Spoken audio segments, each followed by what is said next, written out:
tenemos problemas con el internet. Para la gente que nos está viendo, no sé si es el internet nuestro o es el internet del licenciado Chávez. Pero logramos hacer contacto, pero no se, no se logra ver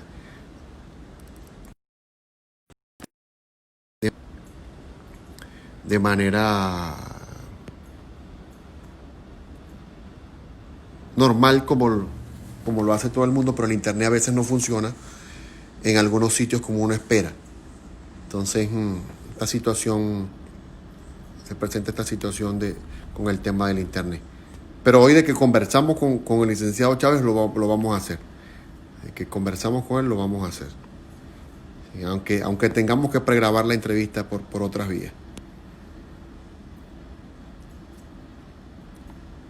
Aquí está. Vamos a ver. En nombre de Dios.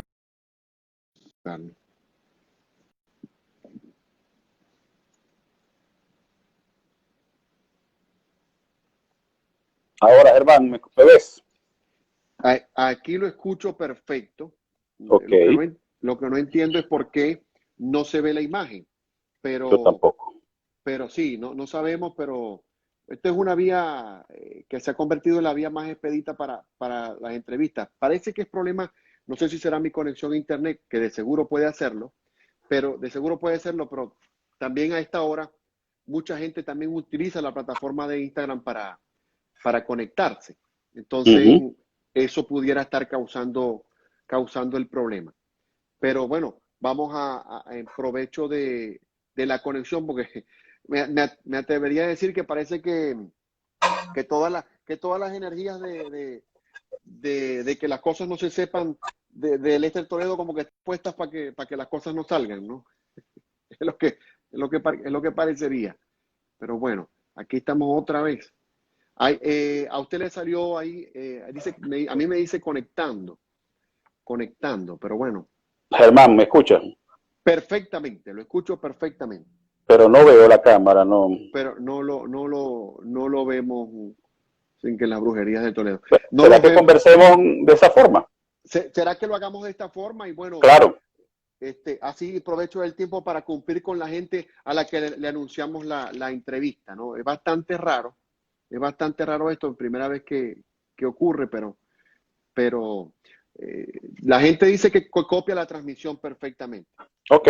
Ese Gustavo que estuviera en pantalla. Aprovecho el tiempo, profesor, eh, para que la gente tenga en contexto quién es Darwin Chávez. ¿Cuántos años tiene en el ejercicio Darwin Chávez del periodismo y cuántos años como director de verdadesyRumores.com?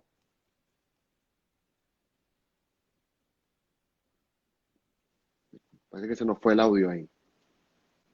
Conexión, el audio.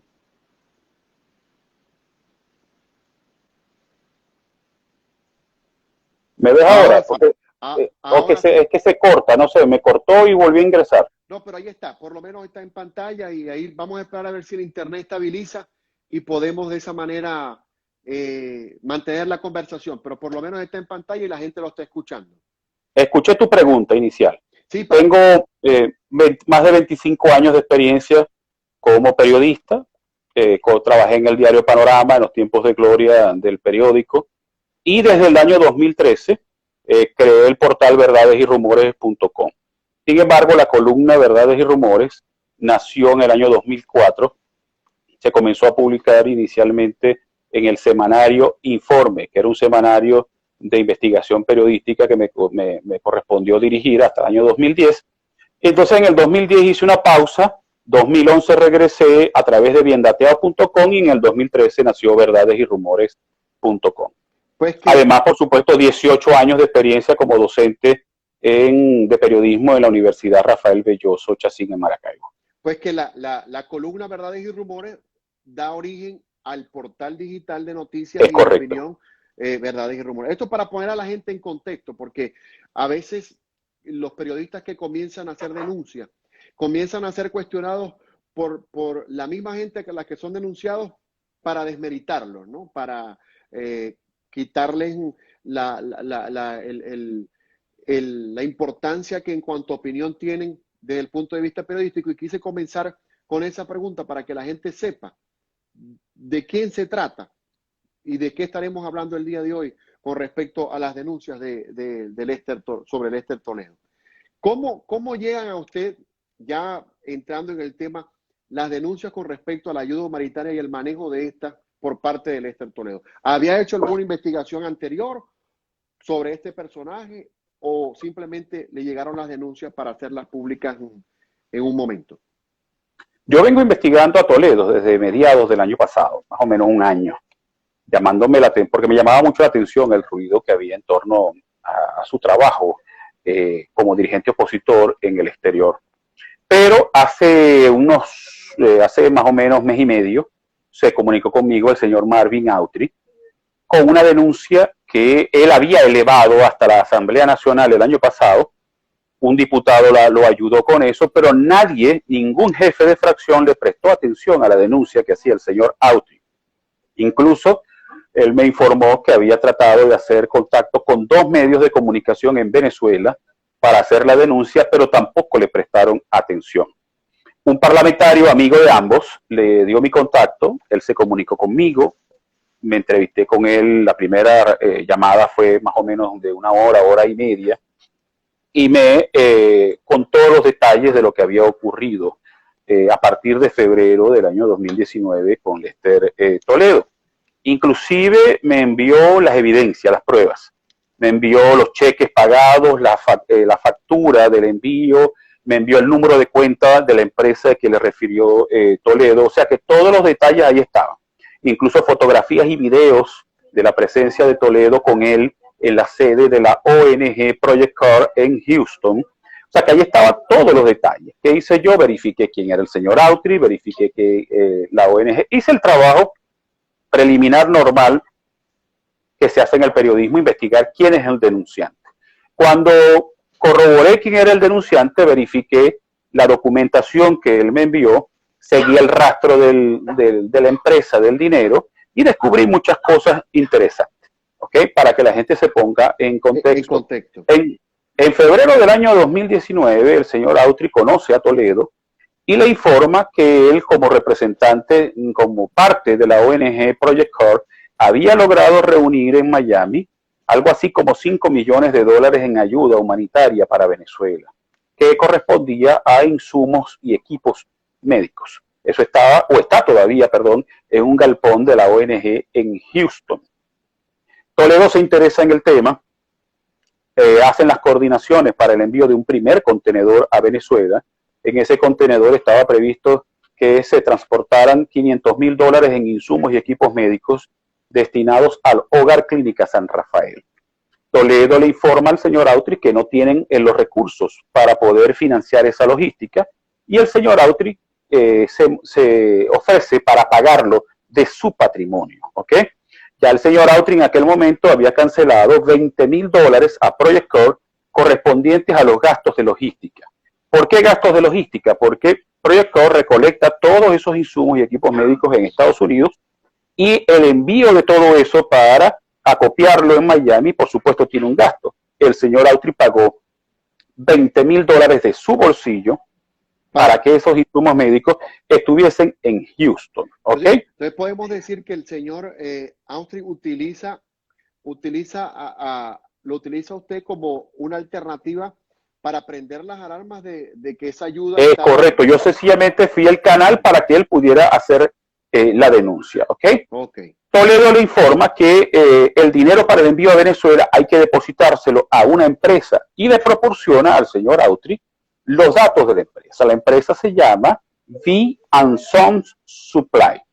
Tiene una cuenta en el Bank of America, y en esa cuenta aparece registrada con una dirección en Brickell, Miami, ¿ok? El señor Autry, con fecha 15 de febrero, deposita un cheque por $25,000 en la cuenta de V & Sons Supply.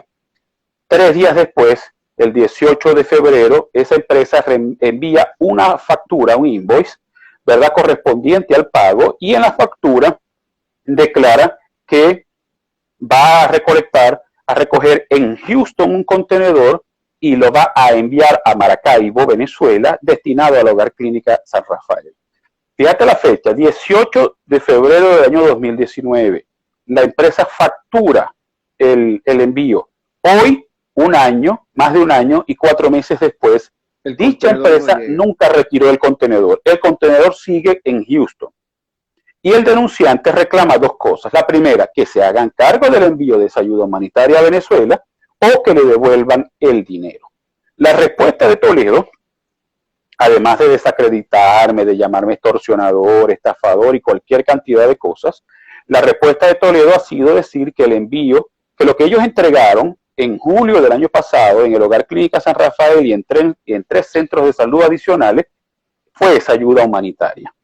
Lo que él nunca aclara es por qué no retiraron el contenedor.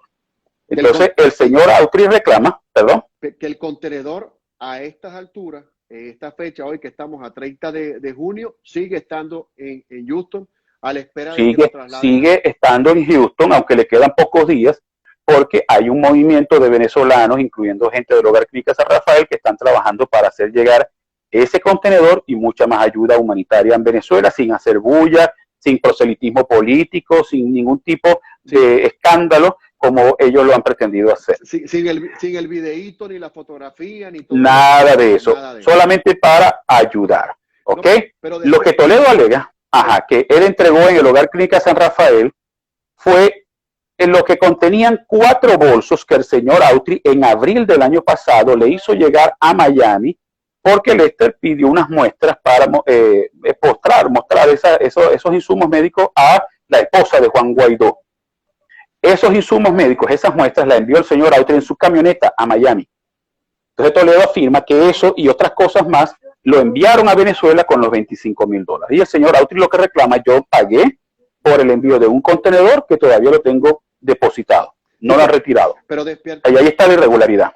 No, y hay otra irregularidad que pudiéramos decirlo de esa manera, que es que hablar de $25,000 para enviar un contenedor, sea, ahorita no recuerdo las pulgadas, pues, del tamaño estándar de los contenedores en Estados Unidos. Creo que eso se mide por pies. Por pies, exactamente. No recuerdo los pies, si son 40 pies, no recuerdo, no voy a decirlo para no equivocarme, ¿no? Pero sea cual sea el tamaño, hay un estándar. En este país la inflación es muy baja y a veces los precios no cambian mucho de un año al otro, pero debe estar alrededor de unos $5,000, $6,000. Es correcto. Dentro de la investigación consulté a 2 personas conocedoras del tema y me informaron que enviar ese contenedor a Maracaibo no supera los $6,000. Y el señor Autry pagó 25. Sí, ¿dónde está? Pero cuando además... Eso es correcto. Pero fíjate una cosa, yo cumpliendo con mi tarea como periodista, seguí la ruta del dinero. Okay. Indago sobre la empresa. Resulta que esa empresa, hasta el momento de la investigación, es posible que lo hayan hecho a la carrera ahora, no estaba registrada en el estado de Florida. ¿Ok? A pesar que tenía una cuenta y con una dirección declarada en Miami, no aparece registrada en el estado de Florida. Hice la revisión en 2 bases de datos. La primera, la del gobierno de Florida, no apareció. La segunda, en una base de datos privada, tampoco apareció. Cuando la investigación sobre la empresa la amplié al resto de Estados Unidos, me doy cuenta que existe una empresa con el mismo nombre en Delaware, pero que está inactiva. ¿Ok? Cuando amplío la investigación al resto del mundo, me consigo que hay una empresa con el mismo nombre en Barcelona, España, pero cuyo objeto social es el curtido de pieles y telas. O sea, que nada que ver con transporte marítimo internacional. Cuando reviso un directorio internacional de empresas de transporte marítimo y aéreo, tampoco apareció la empresa. Pero cuando estaba en la revisión de la empresa en España, me llamó la atención el nombre del dueño de la empresa. El dueño de la empresa que aparece registrado ante las autoridades españolas es un sujeto de nombre Miguel Ángel Virla Borges. Eso de inmediato llamó mi atención, porque me acordé de un señor empresario de nombre Miguel Virla, de Maracaibo, ¿verdad? Que estuvo ligado a Copey, luego a Convergencia con Rafael Caldera, y después estaba trabajando con el chavismo. Reviso en Maracaibo y el señor Virla Borges tiene una dirección registrada en la parroquia, creo que Chiquinquirá, si la memoria no me falla. Confirmo con mis fuentes en Voluntad Popular y me confirma que sí, que el señor Virla Borges, no solamente él, sino su hijo, Miguel Ángel Virla Tapia, eran cercanos de Toledo. Entonces, allí es donde deduzco que esa es la empresa que utilizó Toledo para el pago del envío de la ayuda humanitaria. Y estos señores, en este caso el señor Virla Borges y su hijo Virla Tapia, ¿pertenecen a Voluntad Popular?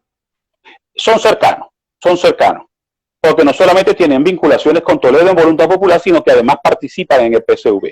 Tengo entendido que el señor Virla Borges es uno de los principales financistas electorales del PSV en el Zulia. O sea que, pero también es amiguito del Este. Es correcto. Hay algo bien importante también en esta situación, ¿no? Que es el hecho de que esta es una investigación completamente sustentada a base de pruebas.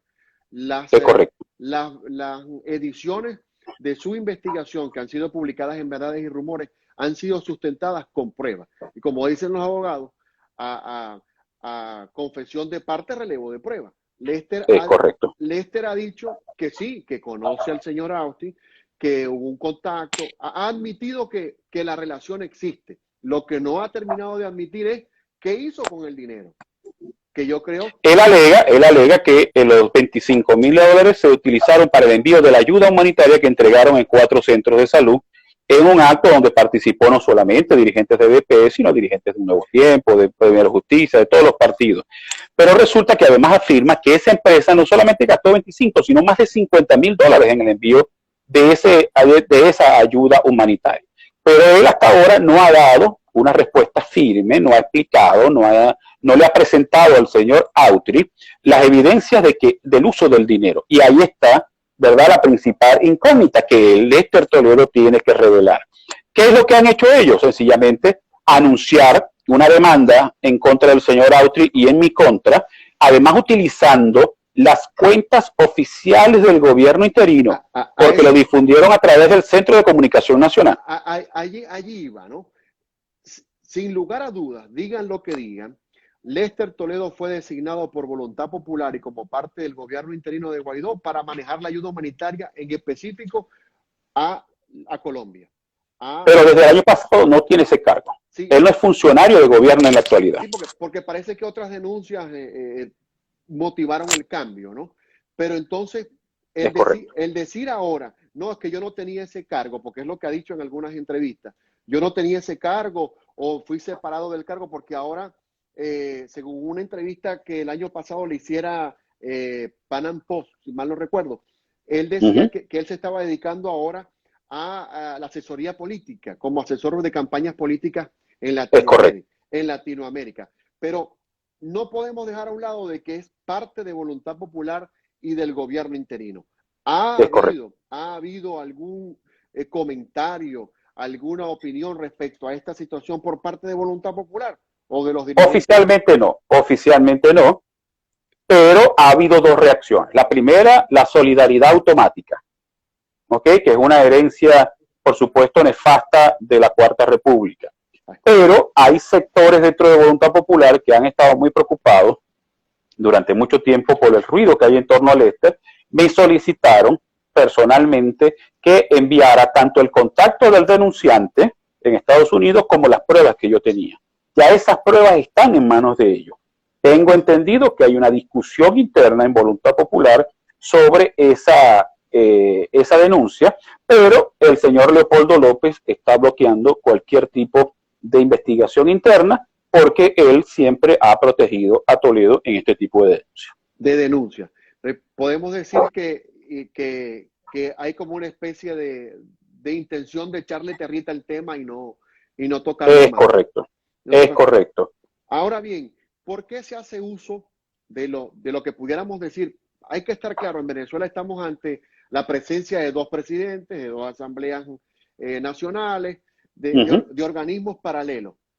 Pero viéndolo desde el punto de vista legal, pudiéramos decir que toda la legalidad del andamiaje gubernamental recae sobre Guaidó, indistintamente de que no tenga para el accionar político. Para el accionar político. Pero entonces, ¿por qué se utilizan el Centro de Comunicación Nacional para difamar a un periodista? Por ejemplo, esta semana vi, el sábado que estábamos celebrando el Día del Periodista, vi cómo se dieron a la tarea de publicar en Instagram imágenes que tenían la fotografía de Darwin Chávez, de Damaso Jiménez, del profesor Francisco Rojas, poniendo en tela de juicio la honestidad comunicacional de gente que lo que hace es llevar la información que ya es súper difícil para la gente tenerla en Venezuela y sobre todo de manera sustentada, porque cuando usted presentó en la página los invoices del dinero transferido, los cheques, eso deja mucho que decir. Entonces, ¿por qué utilizar,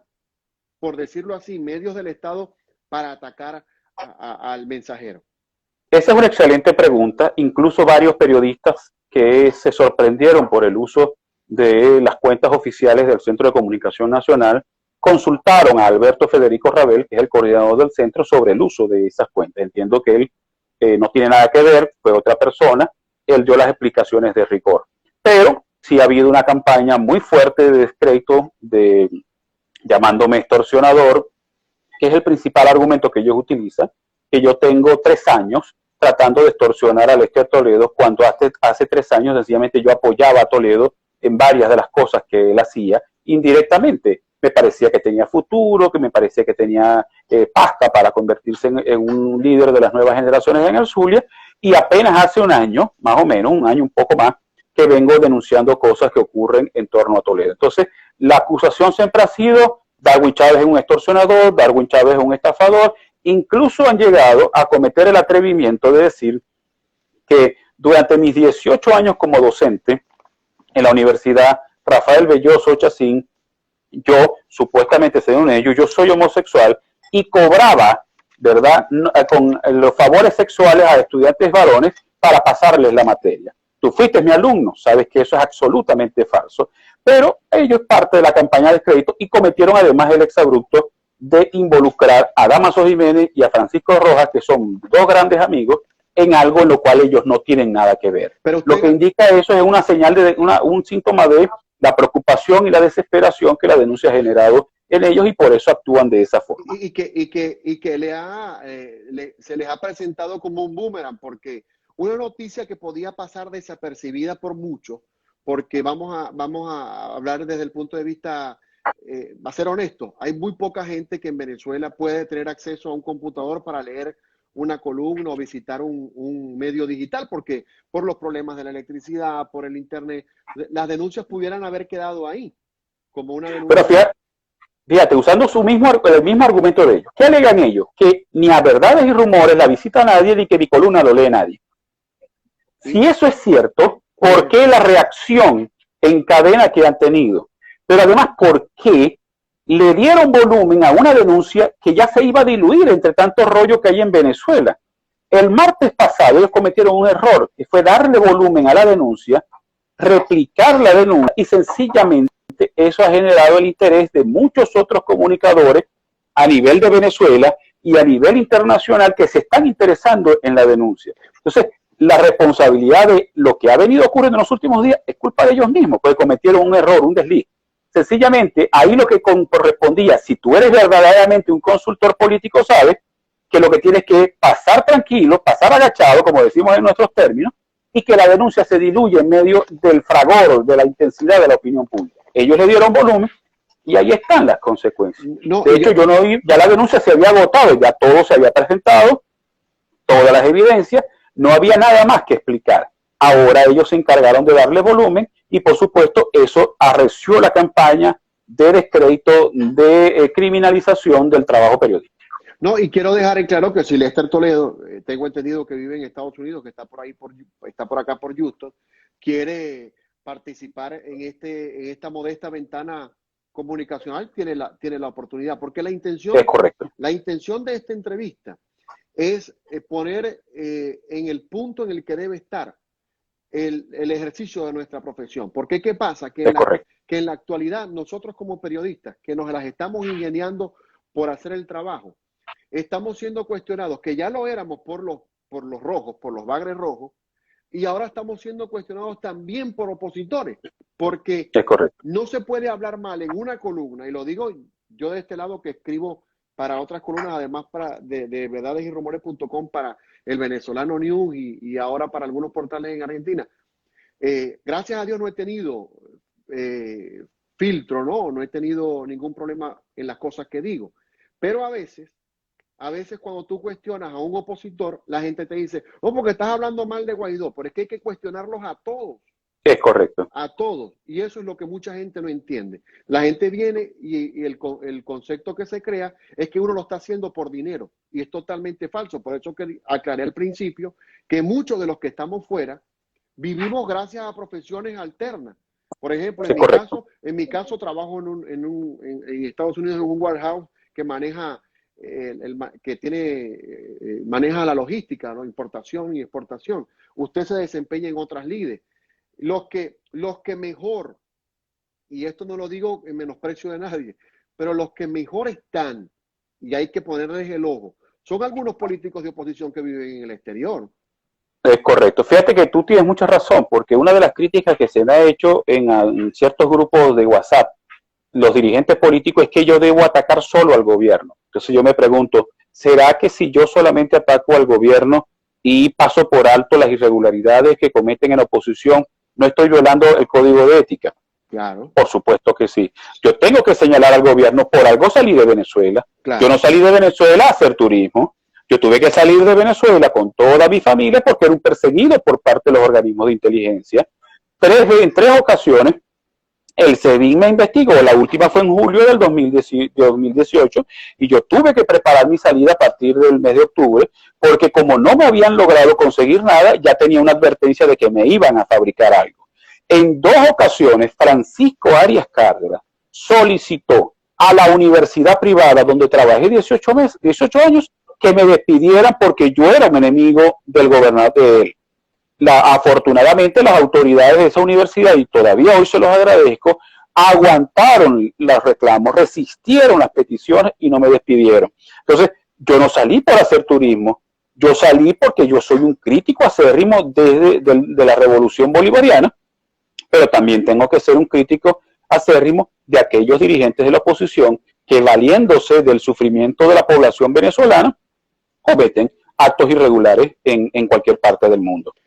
Si no lo hago, estoy siendo cómplice de ello. Es correcto. Y así como son cómplices de la miseria que vive nuestro pueblo, me refiero en específico a Maracaibo, donde mucha gente, y sobre todo, por ejemplo, los niños del Hogar Clínica San Rafael, se hubiesen podido ver beneficiados con esa ayuda humanitaria y que no la han podido ver porque no hay calificativo para definir cuál es la razón por la cual esta gente no tuvo ni siquiera la delicadeza de invertir $5,000 y que le quedaran los otros 15,000, por lo menos.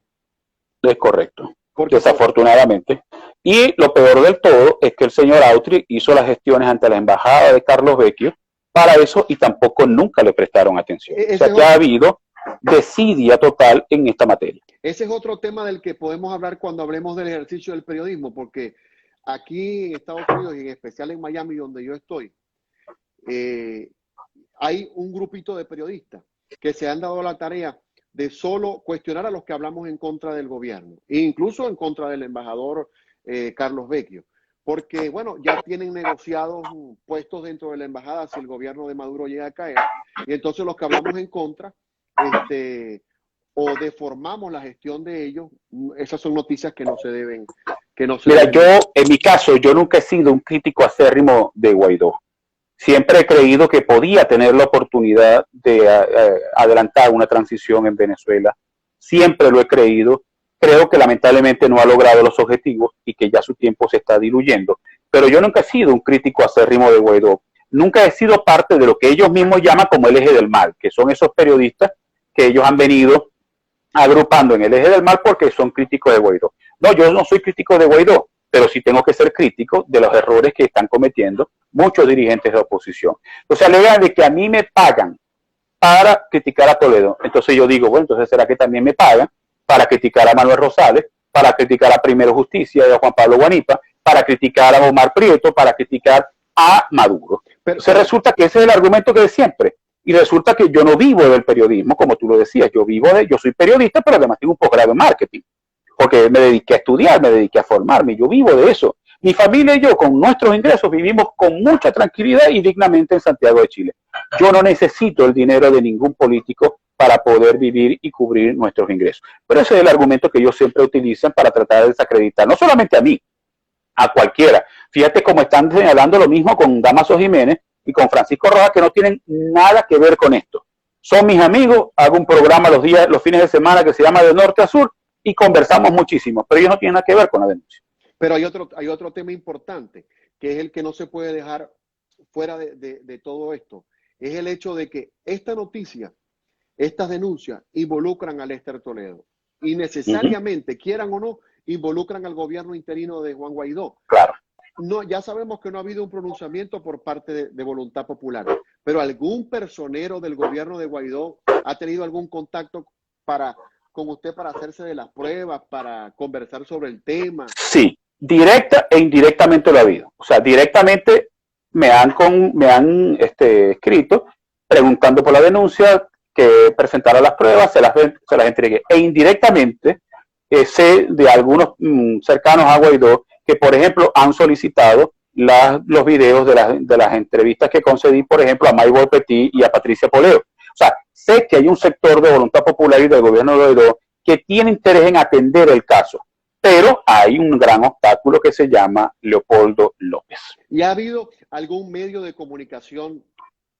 Vamos a hablar de medios de comunicación que tienen alcance un poco más alto que los medios digitales, que le hayan manifestado solidaridad, o se han negado. Sí, por supuesto. O se han negado por miedo o por mantener buenas relaciones con... No, fíjate que con tu entrevista, es la 7ª entrevista que concedo. ¿Cuál es para acá? Fíjate cómo ha tenido de resonancia el tema. Pero además, hay medios muy grandes en Estados Unidos que se interesaron en el tema y abrieron una investigación. Es probable que dentro de poco haya noticias alrededor de esa investigación de los grandes medios. Entonces, algo que se hubiese diluido en la opinión pública con tanto problema que hay en Venezuela y alrededor de Venezuela, ellos le dieron volumen y ahí están las consecuencias. Cometieron un error. Sí, un grandísimo error comunicacional que primero al involucrar al Centro de Comunicación Nacional, que fue un error importante, y segundo, al hacer tanta bulla, porque el 23 de junio fue que se conoció en medios en Estados Unidos la denuncia de Toledo a usted y al señor Autry, ¿no? Sí. Quisiera hacerle otra pregunta. ¿Conoce o tiene conocimiento de si esa demanda con la cual amenazó Toledo ya está en curso o sobre ese proceso legal en su contra? No tengo ninguna información, solamente lo que él ha informado. Lo que sí surgen son preguntas, ¿no?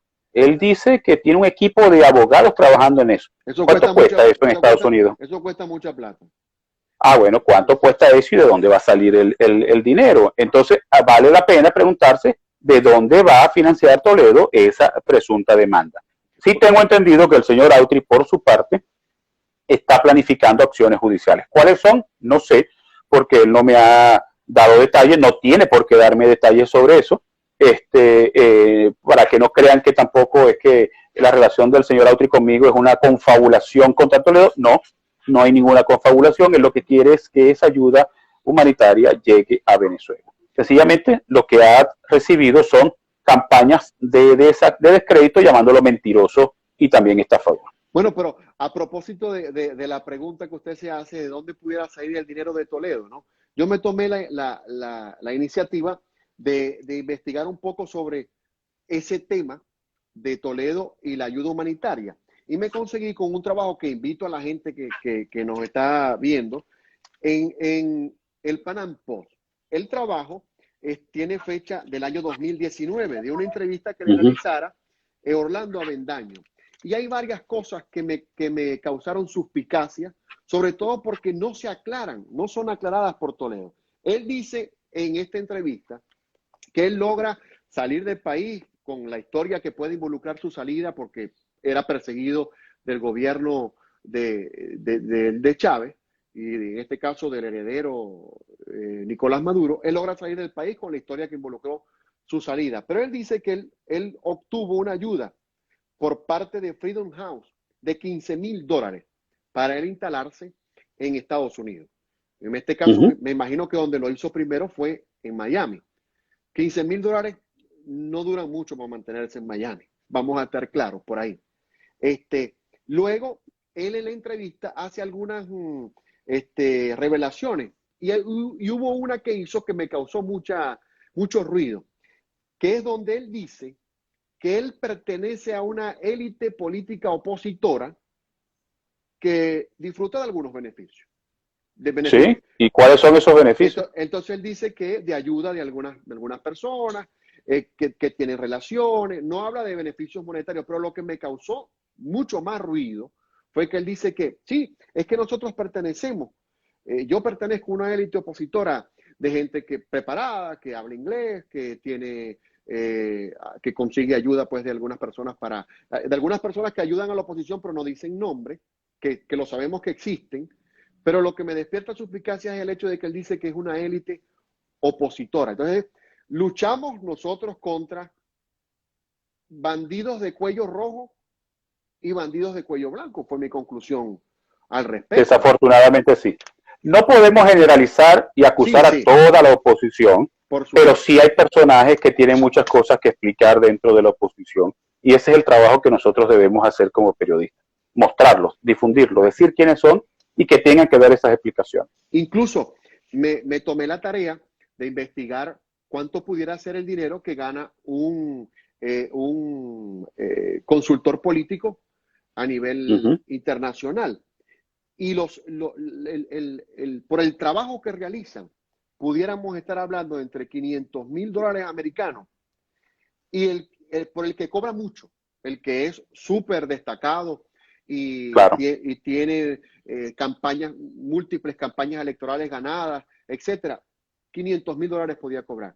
Y pudiera estar, los que menos cobran, pudieran estar entre $300,000 y $100,000 por una campaña. Es decir, está bien, pudiéramos decir que entonces Lester vive de su consultoría política, pero de eso a lo que demuestra en su accionar diario, yo creo que por ahí pasan $500,000. También se dice que hay muchas mentiras en torno a eso de que él es consultor político en El Salvador. Gente venezolanos que están en El Salvador, dicen que él nunca ha sido consultor político de Bukele, que en este momento se desempeña como jefe de la bodega donde se prepara las bolsas de comida, que es un programa social que lanzó el presidente Bukele. Hasta allí me dicen que no es consultor político de Bukele, que sencillamente se dedica a labores más administrativas que otra cosa. Pero ojalá sea consultor político y que le vaya muy bien, pero que por supuesto rinda cuentas de lo que ha hecho en torno a Venezuela y del manejo de la crisis, sobre todo de la crisis humanitaria. Eso es lo que se desea. Yo no tengo nada personal contra Toledo, absolutamente nada, ni contra él ni contra ninguno, pero tiene que dar explicaciones en torno a lo que hizo con el dinero que pagó el señor Autry. Y además no hay razones para atacar al mensajero. Las razones, si usted si no la debe y no la teme, ataque al señor Austri, que es el que presenta la denuncia y lo utiliza usted como mensajero, y presente las pruebas. Dice, sí, yo cobré los cheques, pero el dinero se destinó para tal cosa. Correcto. El dinero llegó, y eso es lo que tiene que hacer un político. Esa es la respuesta lógica. La respuesta lógica era esa, de una rueda de prensa, presenta las evidencias, aquí está, me pagaron $25,000, se hizo esto, esto y esto, y aquí están las evidencias, están las facturas, están las guías de distribución, no sé cómo se llaman esos documentos de transporte aéreo y marítimo, y demostrar su inocencia. No, lo primero que hace es llamar al periodista extorsionador y al señor Autry, el denunciante mentiroso. Esa es la respuesta más inmediata que ellos han tenido y que han mantenido en el tiempo. Y de suscitarse, de concretarse una demanda que ahora, aquí van enlazadas dos preguntas. Si se suscita una demanda, ¿cuenta Darwin Chávez con los medios para defenderse? Por supuesto que no, si yo soy un periodista normal y corriente. Yo no tengo fortuna para pagar un abogado. Si se presentara eso en ese momento, habría que ver qué es lo que se puede, qué es lo que aplica, qué es lo que tendría que hacerse en la corte si es que finalmente Toledo interpone la demanda. El señor Autry, por supuesto, tiene todos sus abogados dispuestos para un proceso como ese, pero dudo mucho que eso llegue a ese nivel. Yo tampoco creo, desde el punto de vista informativo, he estado investigando el Miami Herald, el Diario de las Américas, y otros diarios de Miami propiamente, y que le hacían seguimiento seguimiento a la noticia que hizo pública Toledo, porque lo hizo el 23 de junio, ¿no? Pero hasta ahora no han vuelto a publicar información referida a ese caso.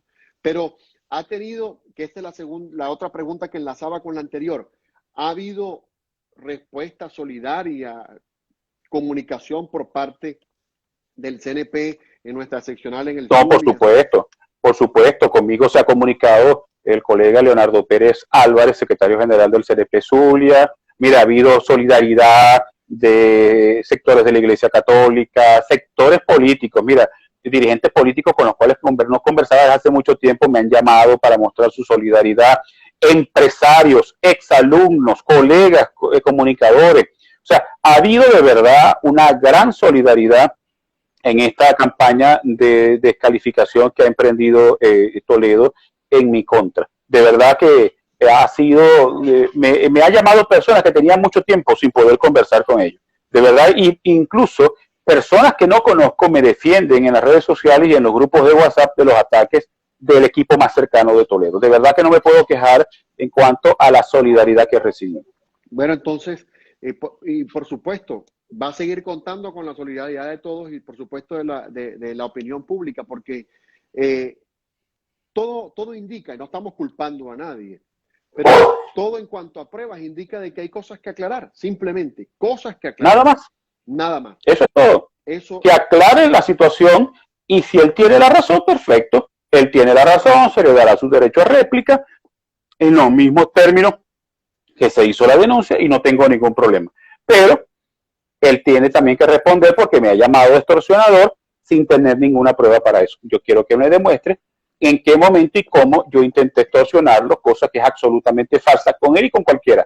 Nunca he creído en esa práctica. ¿Y ha habido algún contacto entre usted y Toledo directamente o a través de terceros? No. Mira, yo solamente en mi vida he hablado una vez con Toledo. Y fue más o menos en el año 2016, cuando participó como invitado en un programa que teníamos varios colegas y amigos en Maracaibo que se llamaba La Pasa del Colibrí. Esa es la única ocasión en la cual yo conversé con Toledo. Nunca más, ni antes ni después volví a conversar con Toledo. Yo no tengo contacto con él. Sí tengo contacto con algunos de sus grupos cercanos que me dan información sobre lo que está haciendo y lo que planifica.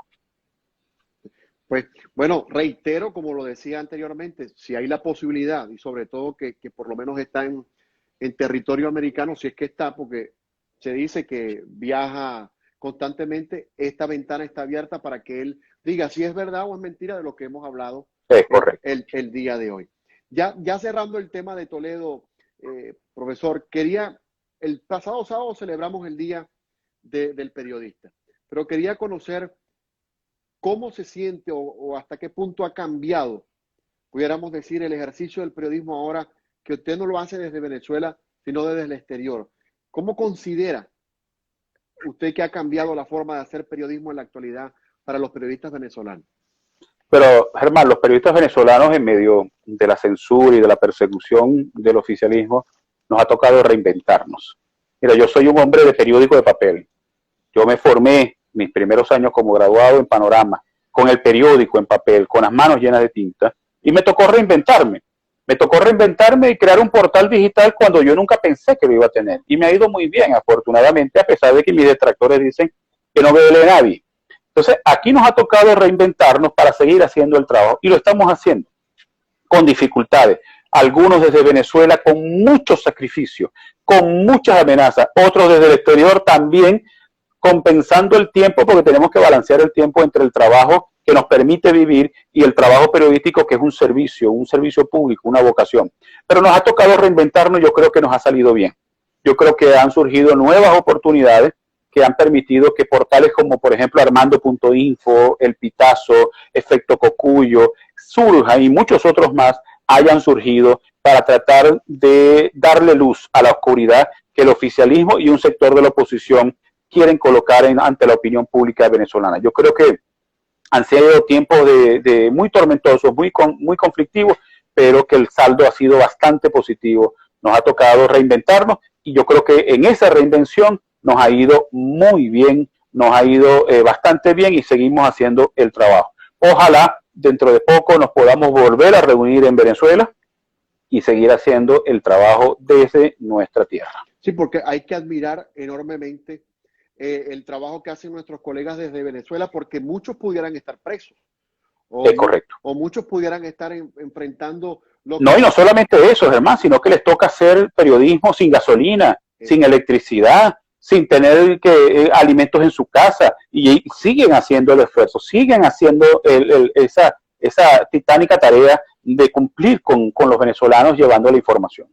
Ahora quisiera tocar un tema ya en provecho del tiempo, porque sé que tenemos que aprovecharlo sobre todo por las cosas que hacemos. Usted que es un hombre bien informado, que tiene buenas fuentes, ¿qué opinión le respecta el hecho de la captura de Alex Saab? ¿Hubo alguien dentro del gobierno que lo delató? ¿Hubo alguien que está negociando con Estados Unidos y esta fue una vía para ganar puntos? ¿Qué pudo haber pasado con esta detención? Vamos a aclarar que el gobierno americano lo estaba vigilando. Es correcto. Pero ahí claramente hubo una delación, Germán, porque el nivel de precisión para saber que Alex Saab iba en ese avión y que además el plan de vuelo establecía una parada técnica en Cabo Verde para reabastecer de combustible, solamente lo podía tener alguien que sabía esa planificación dentro del propio chavismo. Por eso se ha señalado que pudiera ser Diosdado Cabello, se ha señalado que pudiera ser Simón Serpa, actual ministro de Economía y Finanzas, y también se ha dicho que pudiera estar involucrado el general Iván Hernández Dala, director general de Contrainteligencia Militar. Definitivamente allí hubo una delación, pero esa captura tiene un significado enorme para Maduro y para su entorno, porque Alex Saab era el testaferro principal de Maduro, o es el testaferro principal de Maduro, es el que sabe dónde está el dinero, en qué cuentas bancarias, dónde está escondido, cuáles son las empresas, dónde está la ruta de ese dinero. Eso es información valiosísima para las autoridades norteamericanas, y yo creo que más temprano que tarde terminará la justicia de Cabo Verde aprobando la extradición de Alex Saab a Estados Unidos. Hoy se conoció en algunos medios en la mañana que ya Estados Unidos había interpuesto la extradición y aparentemente Cabo Verde ya decidió aceptarla. Porque es que hay que destacar algo. Aparentemente aceptó iniciar el proceso. Eso no es un proceso tan inmediato. Hay un proceso administrativo y un proceso judicial, según tengo entendido. Ya por lo menos aceptó, ¿verdad? La solicitud de Estados Unidos. Ahora tiene Estados Unidos que justificar por qué solicita la entrega del señor, y Venezuela y sus países aliados tendrían que justificar por qué merece ser liberado. Ese es un proceso que tampoco es muy automático y debe tardar unos 3 meses más. Y lleva mucho tiempo. Los argumentos que manejaban los chavistas o los maduristas, defensores de Alex Saab, eran que Cabo Verde no tiene convenio de extradición con Estados Unidos. Sí. Pero se descubrió esta semana, algunos periodistas que manejan las fuentes de investigación, que Estados Unidos hace unos meses firmó un acuerdo desde el punto de vista penal con Cabo Verde para que algunas personas que ellos tuvieran la necesidad de extraditar, Cabo Verde lo aceptara. Y eso, sí, además Cabo Verde es parte firmante de los acuerdos de la ONU que facilitan ese tipo de cosas. Y lo otro que ha argumentado el gobierno, el régimen venezolano, es que el señor tiene estatus diplomático. Le tocará al régimen venezolano demostrar ese estatus diplomático.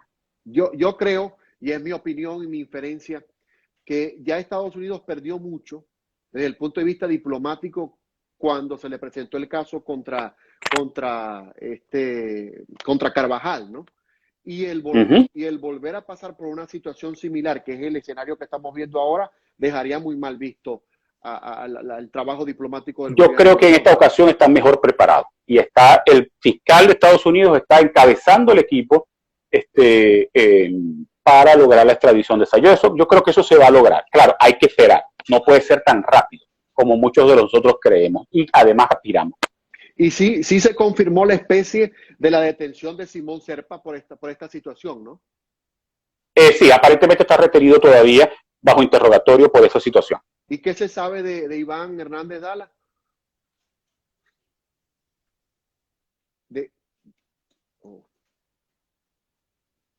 Vamos a perder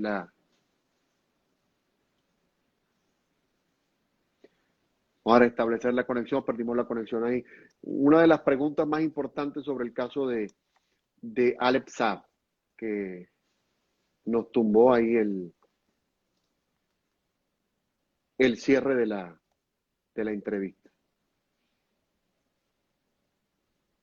Bueno, tuvimos problemas, se le cayó el internet al licenciado Darwin Chávez, vamos a ver si lo puede restablecer, pero quedaron claros muchos puntos con respecto a la entrevista y con respecto a las denuncias del licenciado Darwin Chávez y Lester Toledo. Vamos, a pesar de los problemas técnicos, agradecer a la gente que estuvo conectada. Gracias por los comentarios. El próximo martes estaremos con todos ustedes conectados por esta vía para pues presentarles otra entrevista y otras informaciones importantes para ustedes y para nosotros como periodistas. Entonces vamos a hacer un último intento para que se conecte. No tuvo problemas con el internet. Bueno, los excusamos y nos esperamos el próximo martes a las 12 del mediodía, cuando estaremos de nuevo, este servidor, quien les habla, Germán Paredes, para presentarles una nueva entrevista sin anestesia. Excusamos al profesor Darwin Chávez, quien tuvo problemas con el internet y bueno, se cortó la comunicación, pero ya estaremos conversando con él en próximas oportunidades. Muchas gracias y nos vemos el próximo martes aquí sin anestesia.